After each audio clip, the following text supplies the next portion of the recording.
Hola, estamos conversando con Adrián Rabier, que es autor de En busca del pleno empleo, estudios de macroeconomía austríaca y economía comparada.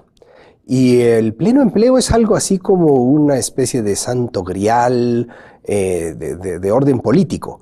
Es decir, muchos políticos basan sus propuestas electorales en ofrecer empleo, en que va a haber uso y aprovechamiento absoluto de todos los recursos. ¿Esta es una quimera o qué es esto del pleno empleo?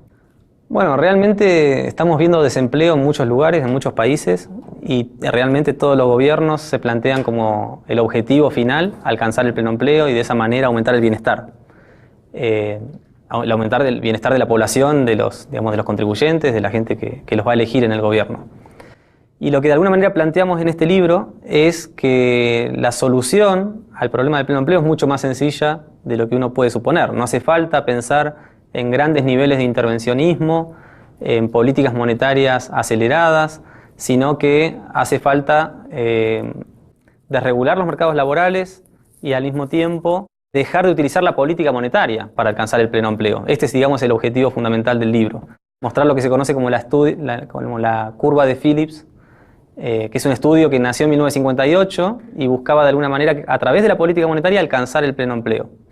Bueno, esto en la literatura recibió un impacto enorme, digamos, mucho interés, y hay ya varios premios Nobel en función de este aporte. Por un lado, Samuelson y Solow tomaron la contribución de Phillips en 1958 y en 1960 elaboraron un estudio empírico para Estados Unidos, mostrando cómo Estados Unidos podía alcanzar el pleno empleo con la política monetaria. Y hubo que esperar hasta los años 70 para que se demuestre que la política monetaria, más que generar pleno empleo, nos termina dejando con desempleo y con una inflación acelerada. Ahí es donde surgió la estanflación. Aumentos importantes de inflación, incluso de 2 dígitos, con aumentos de desempleo, también de 2 dígitos.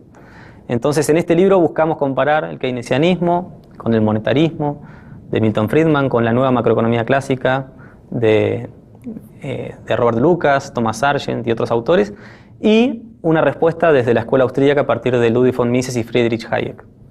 ¿Por dónde va esa respuesta? Bueno, la respuesta tiene que ver con tomar el estudio de Milton Friedman. Él, cuando recibió el premio Nobel, lo recibió precisamente por sus contribuciones a este tema, y él, en su presentación, en su lecture de 1976, lo que hace es dividir en 3 etapas la historia de este problema.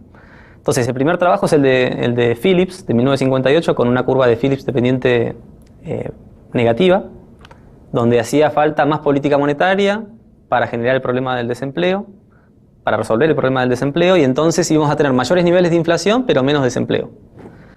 A esto Milton Friedman ofrece una respuesta. Edmund Phelps también es otro autor que en el 2006 recibió el premio Nobel por estas contribuciones. Y dicen, bueno, la política monetaria puede ser que en el corto plazo nos lleve al pleno empleo, pero una vez que las personas se den cuenta y ajusten sus expectativas adaptativas, digamos, a la inflación, entonces va a haber un ajuste donde vamos a volver a los mismos niveles de desempleo que teníamos cuando empezamos la política monetaria. Entonces ellos mostraron la tasa natural de desempleo como una tasa natural de desempleo que no podemos evadir. O sea, con la política monetaria, en el corto plazo podemos ir al pleno empleo, pero luego nos vamos a volver a la misma tasa de desempleo. ¿Cualquier tasa de desempleo? Bueno, como decía, la tasa natural de desempleo vuelve a la tasa natural de desempleo, pero esa tasa natural de desempleo, después del auge del auge y crisis, no es la misma tasa natural de desempleo que teníamos al comienzo del ciclo. Digamos que vamos a una nueva tasa natural de desempleo. Y esa tasa natural de desempleo, como hubo un proceso de auge, crisis, depresión y destrucción de capital, hay un efecto no neutral de la política monetaria, digamos que el desempleo termina siendo mayor que el que teníamos al comienzo.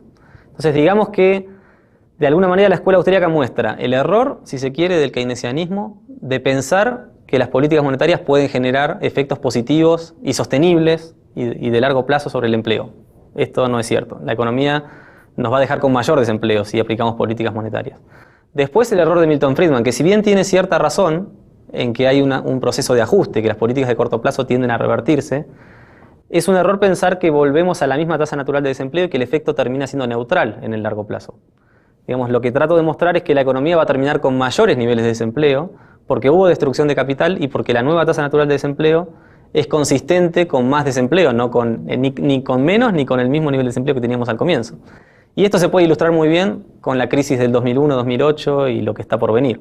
En 2001 teníamos niveles de desocupación que nos estaban preocupando, y las políticas monetarias nos permitieron generar empleo y la economía más o menos salió de la crisis, si se quiere alcanzando el pleno empleo. Pero en 2008 vimos una crisis que resurgió y ahora estamos mostrando más desempleo que el que teníamos en el 2001. Y ahora de nuevo estamos practicando políticas, digamos, de expansión del crédito y políticas de estímulo fiscal para generar empleo, y es muy probable que pronto veamos una nueva crisis y posiblemente mayores niveles de nuevo. Incluso es posible 2 dígitos de inflación y 2 dígitos de desempleo, volviendo a la estanflación tan temida de los años 70, fruto de no haber comprendido, digamos, las lecciones de Mises, Hayek y otros teóricos de la escuela austríaca.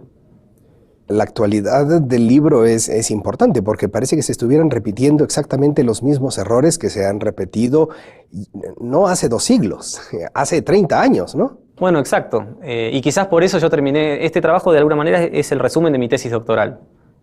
Donde trato, bueno, yo la fui elaborando desde el 2007, 2008, donde toda la crisis estaba surgiendo, y digamos que esa era mi preocupación. Hubo mucha relación en lo que pasó en la Gran Depresión de los años 30 y lo que pasa, digamos, en este momento. Digamos, la crisis aún sabemos que no está terminada. Estados Unidos tiene una recuperación muy lenta y muy débil de su economía, y seguramente vamos a ver grandes problemas nuevamente, y esto sí, es el no haber comprendido, digamos, las lecciones de la macroeconomía de la escuela austríaca, que tiene realmente mucho que decir en distintos temas, y en particular en temas de política monetaria y generación de empleo.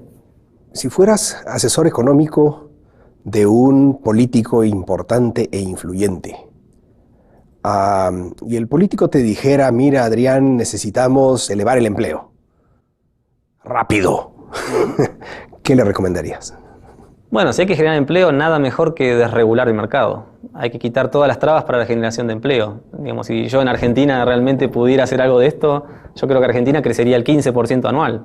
Sería mejor que China todavía. Tenemos todos los recursos humanos, naturales, todo lo necesario para que la economía realmente despegue y alcance niveles como Canadá, Nueva Zelanda. O sea, no sería muy difícil. Simplemente hay que eliminar los obstáculos para que se libere la energía creativa, y de esa manera los empresarios logren resolver problemas de desocupación y de pobreza.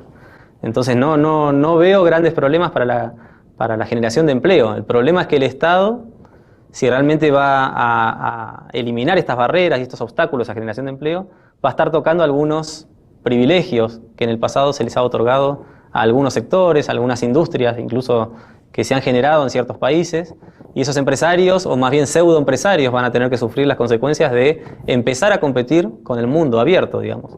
Así que en este sentido, la generación de empleo a través del mercado es muy sencillo, y a través del Estado, que es la otra salida, realmente no está dando los resultados que uno quisiera, y está, digamos, a la vista de todo el mundo, tomando la evidencia empírica en distintos países. Adrián, muchas gracias por compartir con nosotros estas ideas, y a ustedes también, gracias.